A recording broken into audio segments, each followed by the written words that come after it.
I love you too.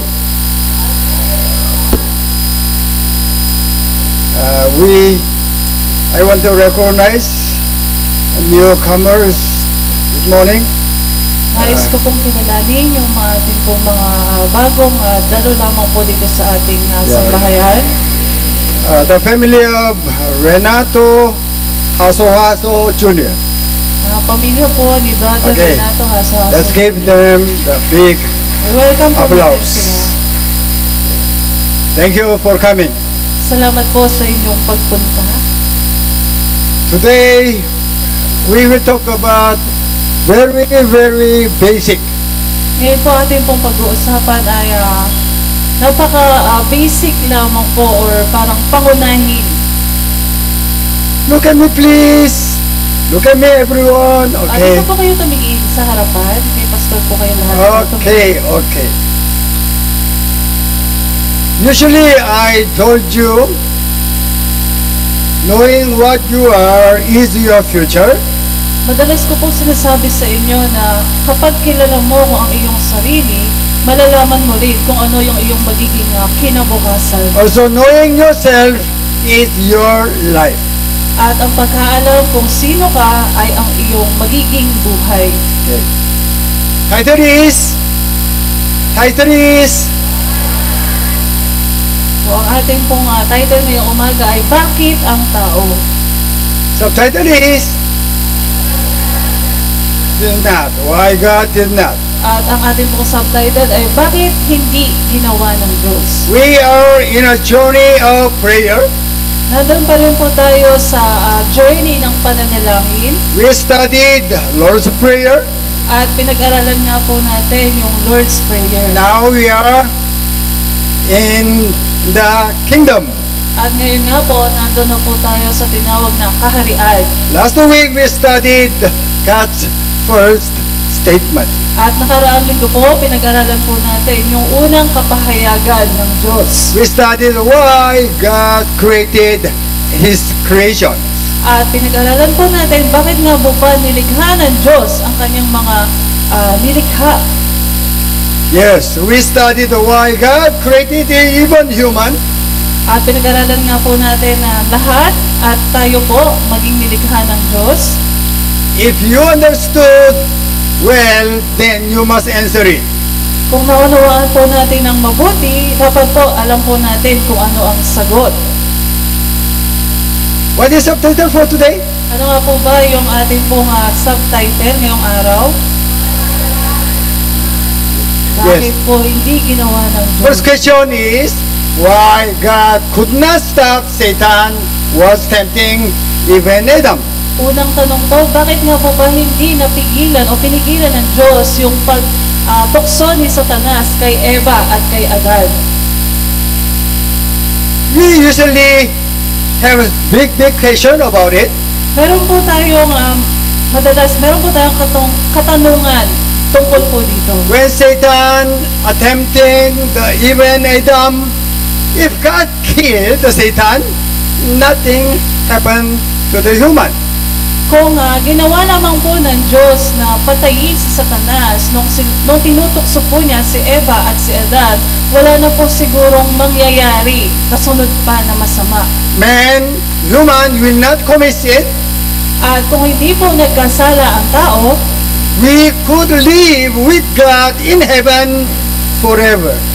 Tayo po ay makakasamang mamubuhay ng Diyos habang buhay. Why God didn't kill or destroy Satan when Satan was attempting Eve and Adam? Bakit nga po ba hindi pinatay ng Diyos si Satanas nung tinukso niya si Eva at si Adan? So, what is your answer? Ano po ang inyong kasagutan? God didn't do or God couldn't? Ito po ba ay hindi ginawa ng Diyos o dahil hindi po kayang gawin ng Diyos? God could kill or destroy Satan or God didn't? Ang Diyos po ba ay kaya niyang patayin si Satanas or hindi po talaga niya pinatay o ginawang patayin si Satanas? First or second? Alin po doon? Yung una po o yung pangalawa? Hindi kaya? God couldn't, God didn't. Hindi po kaya ng Diyos o hindi ginawa po ng Diyos. Okay. God didn't, God couldn't. Didn't. Hindi po ginawa ng Diyos. God didn't. Oh, if God didn't do, He did not do His obligation. Kung hindi po ginawa ng Diyos, ibig sabihin po noon, hindi po niya ginawa yung kanyang obligasyon. Couldn't. Isa lang? Hindi po kayang gawin ng Ano Diyos. ba yan? Tatlo, apat. If He couldn't, He is not almighty. Kung hindi po niya kayang gawin, ibig sabihin po ba noon, siya po ay hindi makapangyarihan? Kung siya mapakangyari, Makapangyarihan. why He couldn't? Kung siya po ay makapangyarihan, bakit hindi po niya kayang gawin na patayin si Satanas? This is what we'll talk about today. Ito po yung ating po pag-uusapan ngayong umaga. Second, my God could not deliver His people from the Egypt with Moses. Pangalawang tanong po, bakit hindi po kayang iligtas o ialis ng Diyos yung kanyang bayan sa Ehipto kung wala si Moises? What is the title for today? Ano nga po yung pamagat ngayong umaga? Why man? Bakit ang tao? Or bakit tao? If God will come to the Pharaoh, Kung ang Diyos po ay pupunta o lalapit sa Parao, if He the one will talk to the Pharaoh, at siya po yung makikipag-usap sa Parao, maybe before God will talk to the Pharaoh, Pharaoh is the one who will ask God first. siguro po yung mga tao, pag lumapit po yung Diyos kay Parao, yung mga tao po at magtatanong po doon sa Diyos. Oh God, what do you want me to do? Sasabihin po niya na, Panginoon o Diyos, ano yung gusto mo na gawin ko? But God didn't do. Ngunit hindi po yun ginawa ng What He Diyos. did? Ano po yung ginawa niya? He chose human Moses. Then Moses is the one bring them out. Pinili po ng Diyos yung tao at yun nga po ay si Moses at siya po yung pinapunta ng Diyos doon sa Parao. Why God didn't or couldn't? Bakit po hindi ginawa ng Diyos or bakit po hindi kayang gawin ng Diyos? For example, if I talk to barangay captain, okay, I'm the one will go or I'm the one will send a 5 years old boy. Kung halimbawa po makikipag-usap po ako doon sa barangay, ako po ba ang pupunta o mag-uutos po ako o magpapadala po ako ng isang bata na 5 taong gulang? Which one is better? I am the one or 5 years old boy? Ano po kaya yung mas mainam? Ako po ba o yung 5 taong gulang na bata? God is better than Moses. Ang Diyos po ay mas mainam kaysa kay Moises. So, God didn't or God couldn't. Ibig sabihin po ba, ang Diyos po ay hindi niya kaya or hindi niya lang po talaga ginawa? Okay, God couldn't. Isa lang, Hindi po dalawang. kayang gawin ng Diyos. Couldn't. He is sovereign God. Siya po ay makapangyarihang Diyos. Oh, God didn't. Or hindi po talaga ginawa ng Diyos. God said, I'm so tired. Oh, Moses, ikaw lang. Ganun? Sinabi po ng Diyos na, ay pagod na ako, kaya, Moses, ikaw na lang yung pumunta. Why God, not himself, but God let Moses do it? Bakit po hindi ang Diyos, yung sarili niya, yung pumunta, kundi si Moses po yung kanyang pinadala? When God judged the serpent, the devil, and Adam and Eve, still God didn't destroy Satan. Nung hinatulan po ng Diyos si Eva at si Adan, maging yung Diablo o si Satanas, kahit po nung oras na yon, hindi po niya pinatay si Satanas. Why we are talking about? Why we talk about this matter?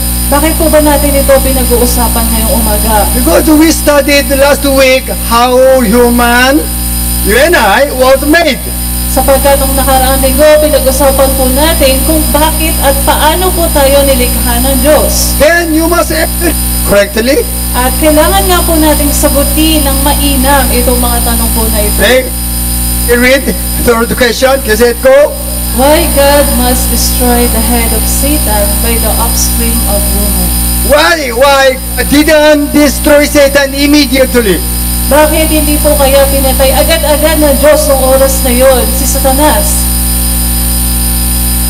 So this question connected with another one.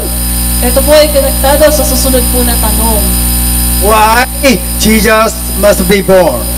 Bakit po kailangang mabuhay ni Jesus? If we understood last week message, we must answer it correctly. Kung maunawaan po natin yung mensahe ng nakaraang linggo, dapat po masagot po natin ng tama itong mga tanong po na ito. Okay, we'll study today this morning. Ngayon po, mag-aaralan natin mabuti. This is the Bawat first question. detalye po. Unang tanong po. Then this is the story how the serpent tempted Adam and Eve. Ganito nga po, dito po sa verse to, ganito po, tinukso ni Satanas si Eva at si Adan. So we know this story well. Alam po natin kung ano po yung kwento po nito. Yes, we know. Amen. Yes, we know. Alam po natin, tama Yes, po we ba? Yeah, we don't need to explain. Hindi na po natin kailangan ipaliwanag pa. Why? Still, I could ask you, God couldn't, or God didn't? Tinatanong ko po muli kayo, kaya po ba ng Diyos hindi niya ginawa o hindi po niya kayang gawin? Couldn't. Hindi niya kayang gawin. Taas po Couldn't. kamay. Oh. Didn't. Hindi po ginawa ng Diyos. Hindi ko alam. Tomorrow I will answer you. Answer is, God couldn't. Ang sagot po o tamang sagot ay hindi po kayang gawin ng Diyos. We will answer it later. Mamaya po, sasagutin po natin yan ng tama. What is correct answer is? Ano po yung tamang sagot? Oy, merong bibig pa. Please answer me. Okay? Second question. Pangalawa pong tanong. This also we know the story well. At ito rin po, alam na po natin yung kwento tungkol kay Moises. Okay, Exodus chapter 3, verse 1 to 3. Sa Exodus chapter 3, 1 to 3 po. Okay? Moses saw the burning bush. Si Moses po, nakita niya po yung naglalagablab na puno. But the tree was not burning. Ngunit yung puno po ay hindi naman nasusunog. So he want to check. Moses wants to check. At si Moses nga po, nais niya pong tingnan. Then Moses come to the closer to the burning bush. Kaya po lumapit siya ng malapit doon po sa naglalagablab na puno. Then God talked to him, this is holy ground. You remove your slipper. At sinabi nga po ng Diyos sa kanya, ito ay banal na lugar, kaya naman tanggalin mo ang iyong sapin sa paa. Then finally God talked to the Moses. At sinabi nga po ng Diyos kay Moses, Then God told him, I am sending you to the Pharaoh. at sinasabi ko nga sa iyo na pinapadala kita ngayon kay Paraon. Moses might ask God, God, you are much better than me. Siguro po sasabihin ni Moses na, O Diyos, mas mainam ka kaysa sa akin. What is title for today? Ano nga po ba ang title ngayong araw? Subtitle is, yes, we have already answered by subtitle. Meron na po tayong mga sagot sa pamamagitan po ng subtitle God cannot. na hindi po kayang gawin ng Diyos. That's why God chose Moses. Kaya nga po, pinili niya si Moses. Pastor, bakit? At sabi nga po ni Moses sa kanyang master, bakit po? Hindi. Pastor. You ask me, Pastor, bakit? Tanungin niyo po si Pastor, bakit Pastor siya yung pinili? Okay, wait lang. Sandali lang. So, answer is, God couldn't. God Ang sagot couldn't. po ay hindi kayang gawin ng Diyos. This one not new message. It's a review for the last week. Ito po ay hindi bagong mensahe para po sa atin. Ito po ay pagbabalik tanaw lamang po. Third question. Pangatlong tanong po. Okay, we'll read it anyway. Kasi go. So the Lord God said to Sandali. You know already my rule. Okay? So everybody will read it together. Ready ka? Kasi go. So the Lord God said to the serpent, because you have done this, cursed are you above all livestock and all wild animals. You will grow on your belly, and you will eat dust all the days of your life. You might have question. Meron po siguro kayong tanong. Dapat po may tanong kayo. You must have question. Dapat meron po kayong tanong. What is your question? Ano po yung inyong tanong? I put the red letters. You will eat what? Yes. Niligay ko na po sa pulang letra. Ibig sabihin po ay kakainin mo ay alabok. Who is you?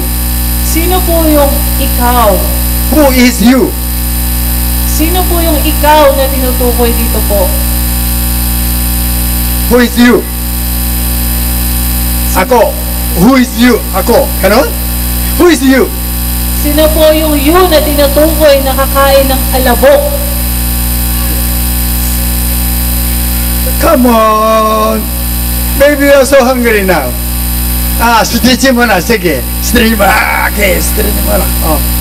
Oy. Okay, stretch mo na. Okay. Ano ba yan? Ba yan? Oh, scratch! Oh! Stretch Okay, mo na okay. po tayo. You don't follow my instructions. Isa pa. Oh, isa pa. Sumunod po tayo. Stretch para magising po tayo sa katotohanan. Thank you. It's good for your health. Oh. So, who is you again? Sino nga po ba yung ikaw na tinutukoy na kakain ng gas? Ano? Lakasan po natin. Sino po? Iba-iba ito eh. Huh? Satan. Si Satanas po. Now, not Satan. What? Serpent. Yung serpent po o yung ahas. What is ahas?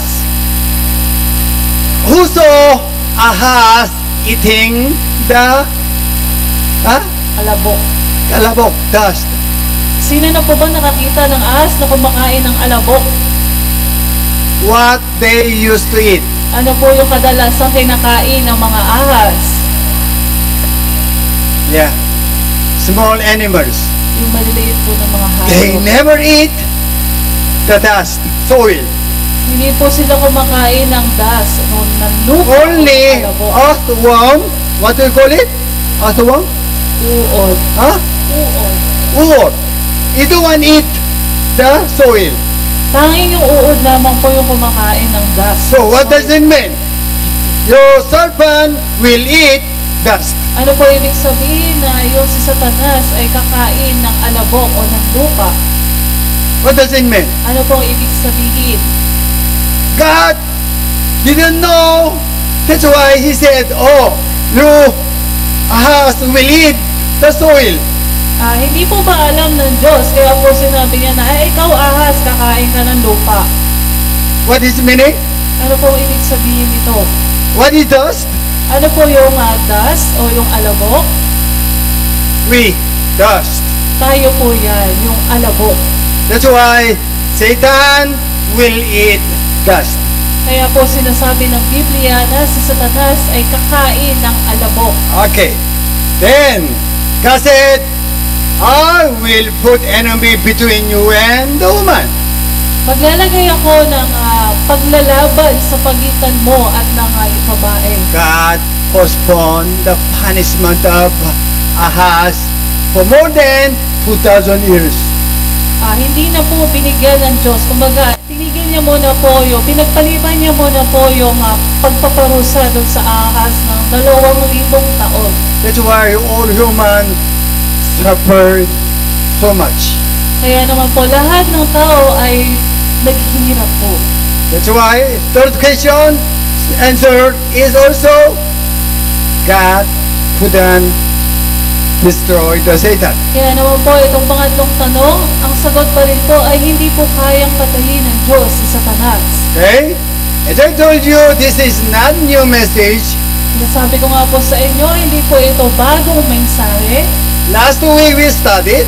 Nakaraang linggo, pinag-aralan na po natin. This is so important. That's why we review again.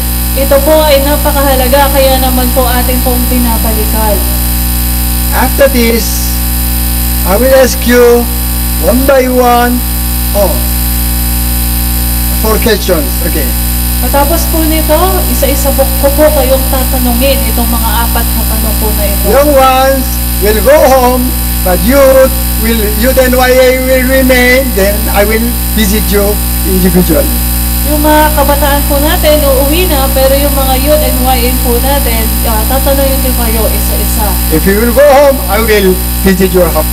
Kung uuwi kayo, pupuntahan ko kayo sa bahay niyo. So first question is, we read it. Does it go? Why Jesus must become human or flesh? Hoy, hoy, hoy. Handsome boy. Also, okay? Why Jesus must be flesh? Bakit po kailangang maging tao ni Jesus? So, that's why Isaiah chapter 9 verse 6, we read it. Does it go? For to us a child is born, to us a son is given, and the government will be on his shoulders, and he will be called Wonderful Counselor, Mighty God, Everlasting Father, Prince of Peace. Okay. I put the red letter here. Naglagay po ako ng mga pulang letra.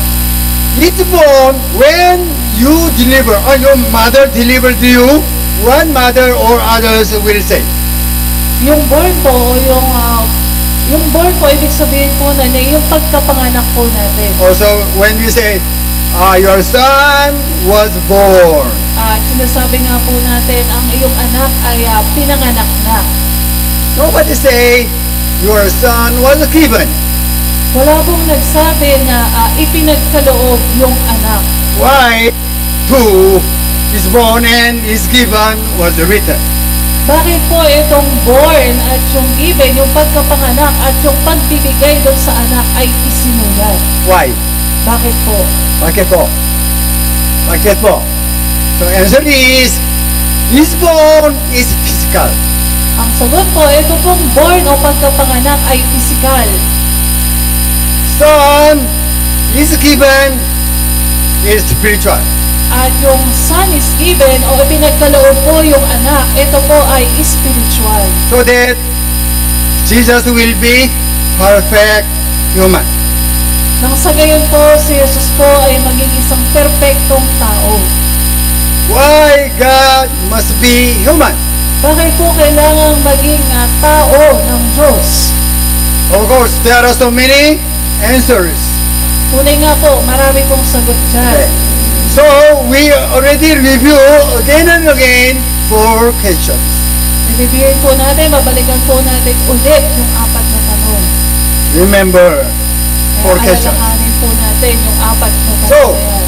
last week we studied, let them, Nakaraang linggo po, ito po yung pinag-aralan natin. Hayaan na sila yung tao. kasi let the human not grow themselves. Hayaan mo yung tao, hindi tayo kasali. Yun po yung sinabi ng Diyos. So, we knew already first statement of God. Ngayon po, alam na po natin kung ano po yung unang kapahayagan ng Diyos. So, human only, not God. Tao lamang po, hindi po kasama ang Diyos.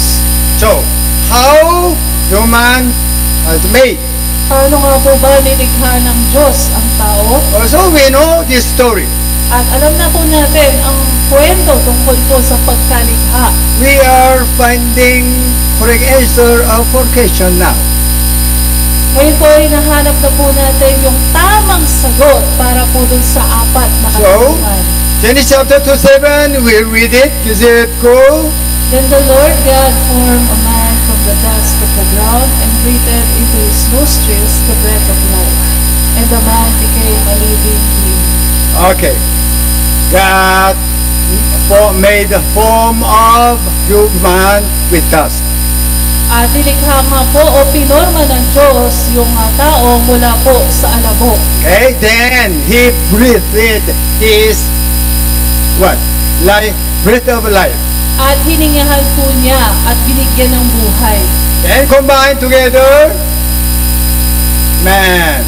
At nung hiningahan nga po at pinorma na tao, ito po ay naging isang tao. This is what we studied last week. Ito po yung pinag-aralan natin noong nakaraang linggo. Why it is so important to answer 4 questions? Bakit po mahalaga na itong bagay na ito ay masagot yung apat na katanungan? Sandali lang. It seems I become comedian here. Make you laugh. Ano mo po ako po ay naging isang komedyante dito sa harapan para lamang patawanin kayo. I'm comedian. So, why is so important? Bakit po ito sobrang mahalaga? How we can explain the 4 questions, the answer of 4 questions? Paano po natin ipapaliwanag yung sagot po doon sa apat na katanungan? So, we studied last week, man is from Pinag-aralan po natin na ang tao po ay galing sa ulit. Man is from ang tao po ay mula sa human made that letter, 2 letters combined. at yung human nga po ay dalawang salita na pinagsama. Humos and Man. man. Ito po. Meaning of humos, Ay ibig sabihin po ng humus,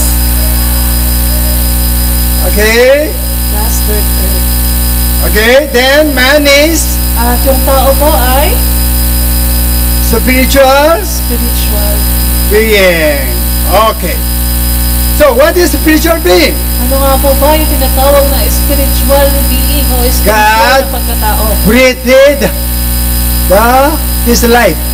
Hiningahan po ng Diyos ang tao, ibinigay niya po yung kanyang buhay. So, sa we tao. call it His spirit.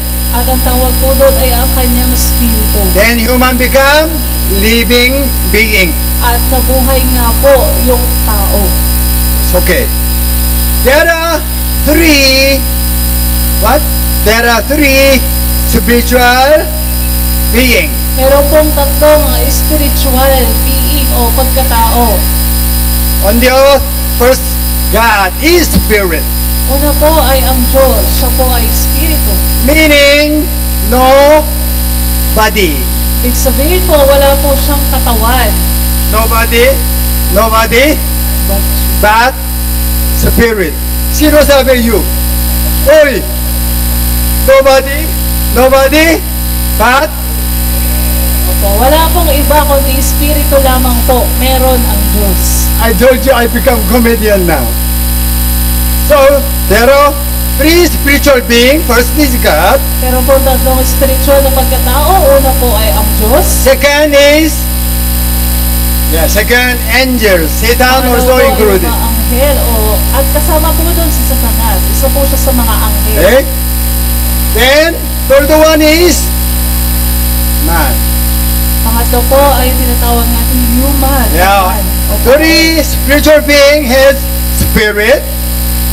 Ito pong tatlong spiritual po na to na pagkatao ay lahat meron po silang spirit o spirito. That's why we said 3 spiritual beings. Kaya po natin sinasabi na sila po ay 3 spiritual being o tatlo na mayroong spiritual na pagkatao. But God has no. Oy, guys. God has no. Ang Diyos po ay wala. Tampo ako. No reaction sa likod. Ulit. God has no. Ang Diyos po ay walang I might cry. Oh, isa pa. God has no body. still. Isa pa meron doon. Oh, I will buy ice cream for you. Diba? So, God has no flesh. Ang Diyos po ay walang katawan. That's why, hindi makita. Kaya hindi po siya nakikita. So, God has no spirit. Even angels has no. Kahit po yung mga anghel o si Satanas ay wala po. Tulog kayo? Gutom kayo? Hindi. Okay. Angel also, Satan has no body. No body. Wala No, rin no. pong katawan yung mga anghel at si Satanas. Pero, human has flesh. Ngunit Body. ang tao po ay may katawan. Why is so important? Bakit po ito mahalaga? Because man, God has spirit but no flesh. Ang Also, Diyos po ay may espiritu pero wala po siyang katawan. that's why God said, let them, only human. That's why God cannot. Kaya nga po sinabi ng Diyos na hayaan mo yung tao sapagkat hindi kaya ng Diyos. Angel also has spirit At yung mga anghel din po ay espiritu, but no body. ngunit wala po silang katawan. That's why they cannot do anything on the earth. Kaya naman wala po silang kakayahang gawin ang anumang bagay dito sa lupa. So angels cannot do anything on the earth. Lahat po sila, mga anghel, wala po silang kakayahang gumawa sa lupa. Only human has two hearts. Tanging ang tao lamang po ang merong dalawang pagkatao o binubuo ng dalawang elemento. God said what? Let them, only human, have authority on the earth. Sinabi nga po ng Diyos na hayaan mo na yung tao lamang ang mayroong kapangyarihan na gumawa o kumilos dito sa lupa. Now, we can understand why Satan took the flesh of snake. Ngayon po, mauunawaan na po natin kung bakit po kinuha ni Satanas yung katawan ng isang ahas. Angels, Satan has no body. Ang anghel po o si Satanas ay wala pong katawan. Spirit alone will do something on the earth that is illegal according to God's statement. Kung gagawa po sila gamit yung espiritu lamang, ito po ay illegal ayon po sa kapahayagan ng Diyos. That's why Satan is so clever. Satan Satan already understood. That's why the spirit took the flesh of the ahas. Dahil nga po si Satan ay matalino at mandaraya, kaya naman kinuha po niya yung katawan ng ahas at yun po yung kanyang ginamit. Then, God cannot do because He is the Holy Spirit. At ang Diyos nga po, dahil po siya ay espiritu lamang, hindi po niya kayang gawin sa ganang sarili niya lamang po. That's why only human have full authority. Kaya nga po, ang tao lamang ang may kakayahan o kapangyarihan. So human, is spirit and in the form of body. Kaya nga po, yung tao, ito po yung spiritual being na nasa katawan. Why only human has authority? Bakit po tao lamang ang mayroong kapangyarihan o binigyan ng Diyos ng kapangyarihan? God is the one spoke out. Sapagkat Diyos po ang nagpahayag. God is the one made the rule. Ang Diyos po ang gumawa ng batas. So that's why nobody can change His law. Kaya po walang sino man ang pwedeng bumago kung ano man po yung ipinapatupad ng Diyos. So on the earth, only human have a kingdom. At ito nga po sa lupa, tayong tao lamang po ang mayroong tinatawag na kaharian. Why God said what? Ano po sinabi Let ng Diyos? them have dominion. Sinabi po ng Diyos na sila yung mamamahala sa kaharian. So we could find out the answer of first question. Alam na po natin kung ano po yung sagot dun sa unang katanungan. Answer was Ano po ang God sagot? couldn't. Ang sagot po ay hindi magagawa ng Diyos. Why? Spirit alone cannot do anything on the earth. Sapagkat espiritu lamang, hindi po nila kayang gumawa ng kahit na anumang bagay sa mundo. If human is the one ask God, allow God to do something on the earth, God can do. Kung papayagan po ng tao yung Diyos na kumilos dito sa lupa, yun po, mangyayari po yun. But Adam and Eve did not ask God, oh, serpent, tingnan, serpent, oh, serpent is the one attempting me. Can you destroy serpent? God can do.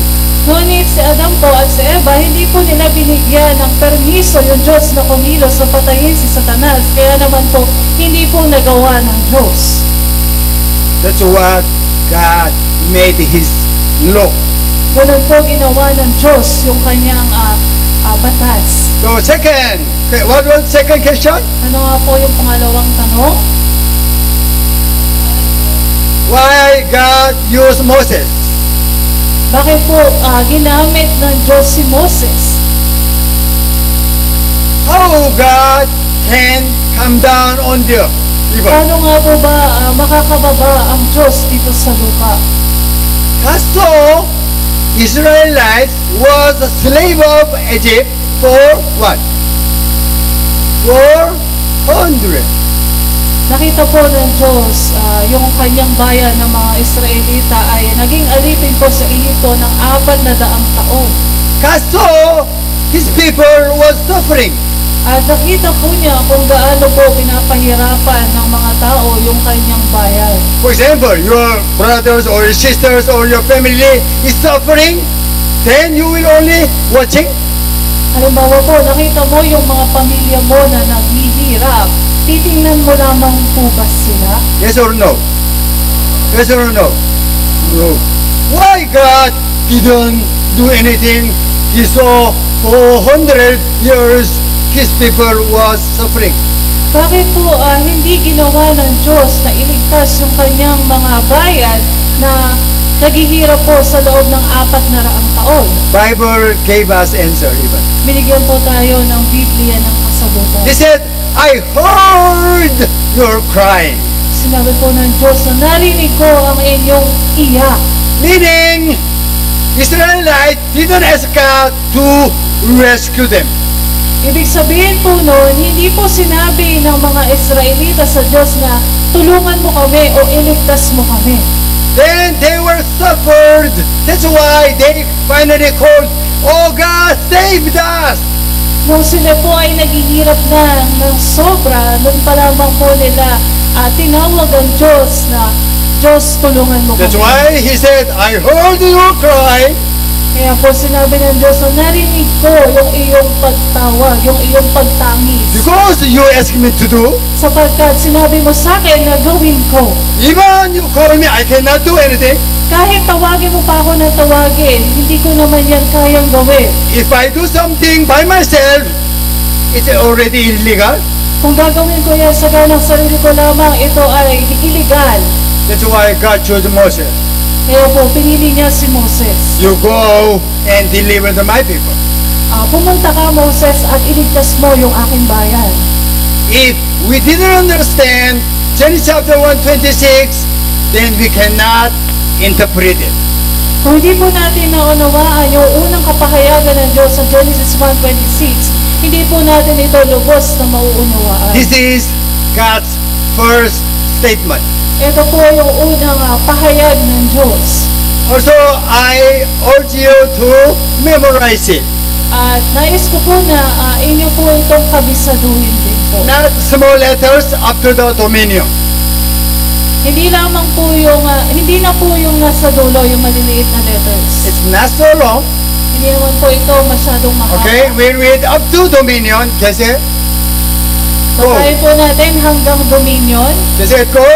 And God said, let us make man in our image after our likeness, and let them have dominion.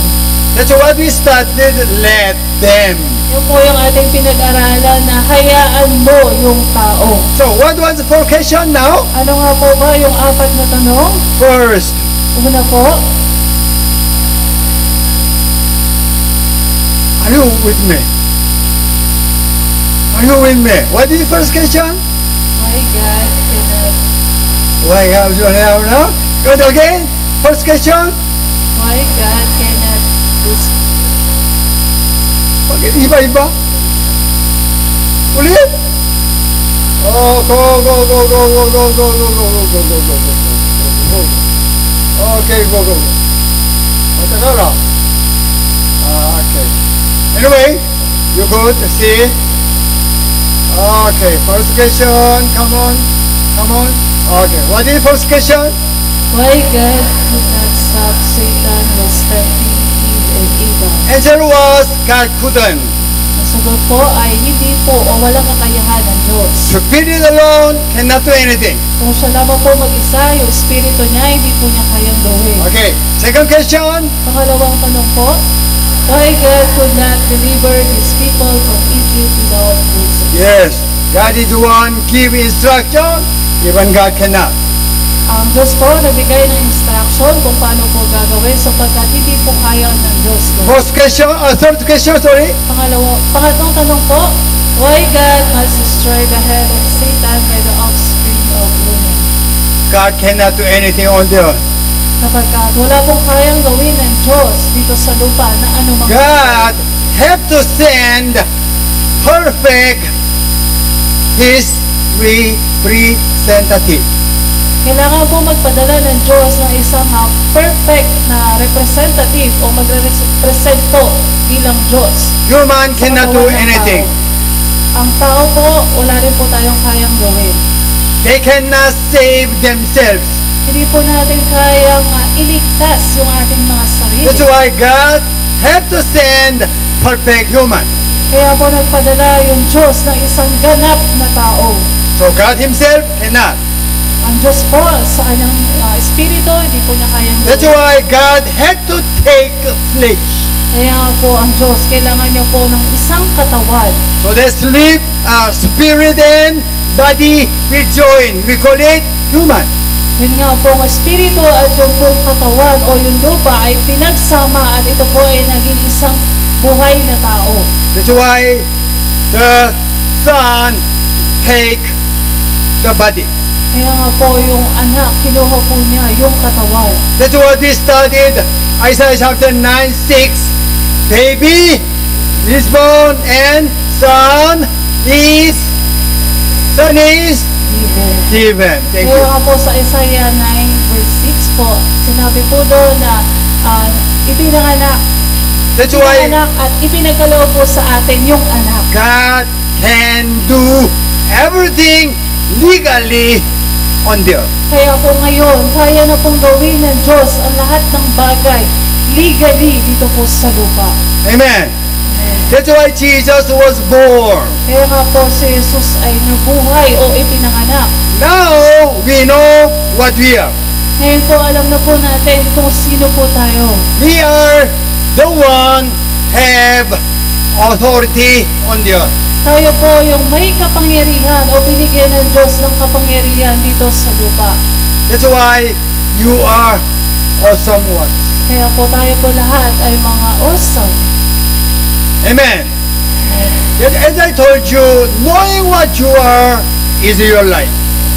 Katulad po ng sinabi ko kanina na kung kilala mo kung sino ka at alam mo kung ano ka, yung iyong kinabukasan ay malalaman mo rin kung ano kang magiging. That's why God gave His kingdom to the human. Kaya nga po binigay ng Diyos yung kanyang kaharian sa tao. That's why we are kings. Kaya po tayo tinawag ng mga hari. Amen. Amen. If you don't know you are king, you will just live ordinary people. Kung hindi mo alam na ikaw ay magiging hari, ikaw ay mamumuhay lamang katulad ng mga pangkaraniwang tao. So, let me ask you one question more. Isa pa pong tanong para sa inyong lahat. What is the meaning of repent? Ano po ang kahulugan ng salitang repent? If you raise your hand, I will ask you. Oh, okay. I will ask you. Who knows? Repent. Sino po nakakaalam kung ano pong ibig sabihin ng I will ask you. repent?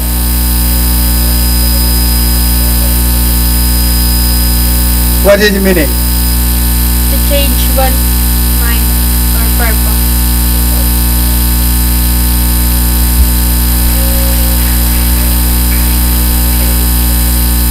Now we know we are the kings. Ngayon po, alam na po natin na tayo po yung mga haring maliliit. That's what we call repent. Yun po yung tinatawag na repent. Change your mind and your purpose. Baguhin mo yung iyong kaisipan at ang iyong layunin. That's why you have authority. Kayo po may kapangyarihan. Amen. So we'll practice our authority. Ngayon po atin pong sasanayin yung ating kapangyarihan. Let's all stand, please. Ngayon pong lahat ay magsitayo na. What is our authority? Ano po ba yung ating kapangyarihan? In the name of Jesus. Sa pangalan ni Jesus. Amen. That's why we shout in the name of Jesus. Then you will pray for your healing, or you pray for your blessings, whatever. Okay? For your family. Break the chains of the sins, whatever. Wasakin po natin yung mga karamdaman. Wasakin po natin yung mga bagay na humahawak sa ating pamilya. Wasakin po natin lahat ng bagay na nakakahadlang para po makalapit po tayo sa Diyos. Okay, we'll shout in the name of Jesus. Sumigaw po tayo sa pangalan ni Jesus. In the name of Jesus. Jesus! Jesus. Kara kara kara. Sara yara kara. Kara yara. Se ke ka. Kola yo kara. Kara yara sa. Kara kara. Ka. In the name of Jesus. In the name of Jesus. In the name of Jesus. In the name of Jesus. In the name of Jesus. Se kara yara kara ye. Se kara ko. Ka. Se kara yara. Kala yara kara yara kara. Se ka ke ko. Se la yo kara. In the name of Jesus. In the name of Jesus. In the name of Jesus. In the name of Jesus. In the name of Jesus. Solaya Karaya. Hallelujah. Sarayora. Karayara Kara. Sorayara Kara.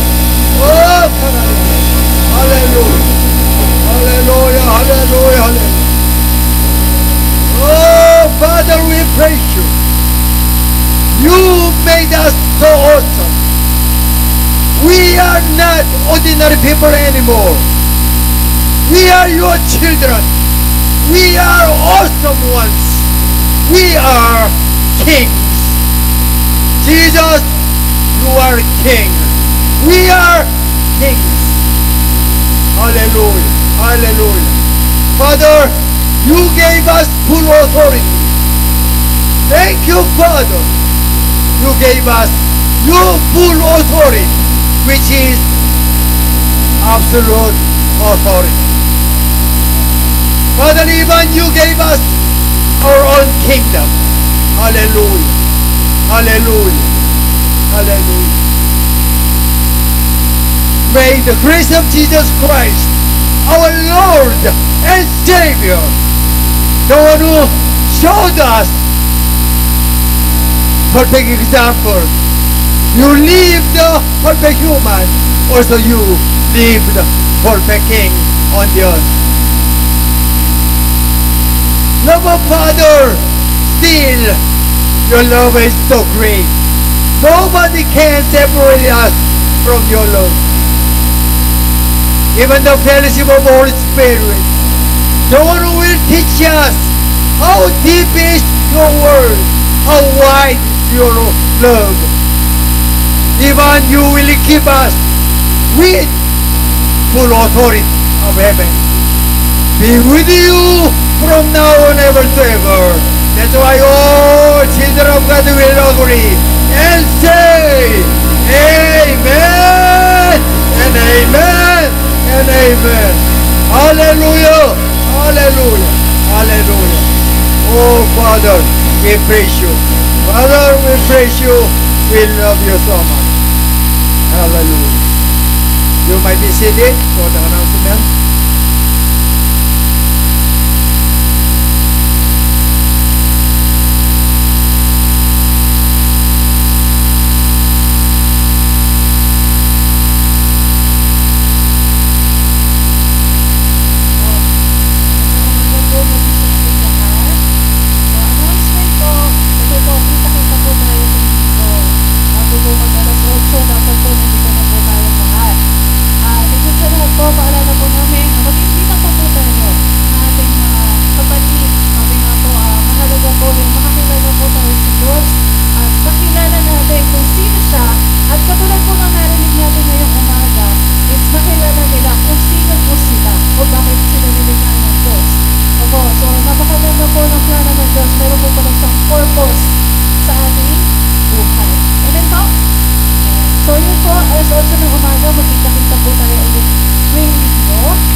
So basta